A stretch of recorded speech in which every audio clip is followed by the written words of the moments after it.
Has been steadfast in the fight against COVID-19, tightening up protocols and procedures. KARK4's Jay Burr live tonight from the Pulaski County Jail with more on what they're doing there to keep inmates and staff safe. Jay, good evening. Yeah, good evening, Laura. The Pulaski County Jail has had recently about 135 of their inmates of the 100, or the 1,100, I should say, population that has been dealing with COVID. So they stepped up their protocols. They were more proactive with older procedures, and they are trying to get a handle on the situation inside their walls. You know, we got everybody isolated. And Lieutenant Cody Burke with the Pulaski County Sheriff's Office says the county jail has been a little chaotic recently, trying to keep a handle on COVID. It's kind of juggling the population, you know, here and there, and trying to find the best mess that we're not going to contaminate others.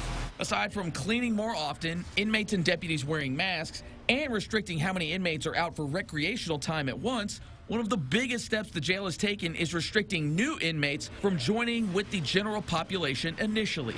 We won't let anybody into the general population until after 14 days.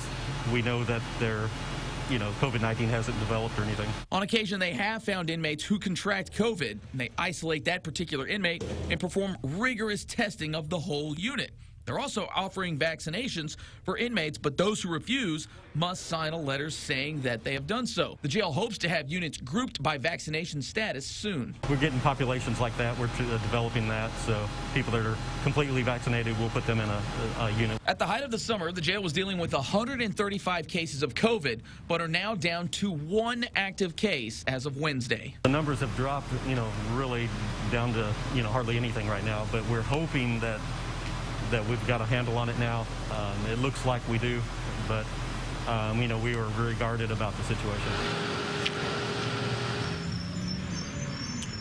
Now, in terms of those vaccination numbers, the jail didn't have anything specific on the inmate population, but in terms of deputies, 49% of them have been vaccinated and 72% of the civilian staff. So people like, you know, folks that are in accounting, administration staff, folks like that, 72% of them have been vaccinated, and they are definitely going to try to keep a lid on COVID as best they can for the time being. But for now, live from the Pulaski County Jail, Jay Burr, KARK 4 News.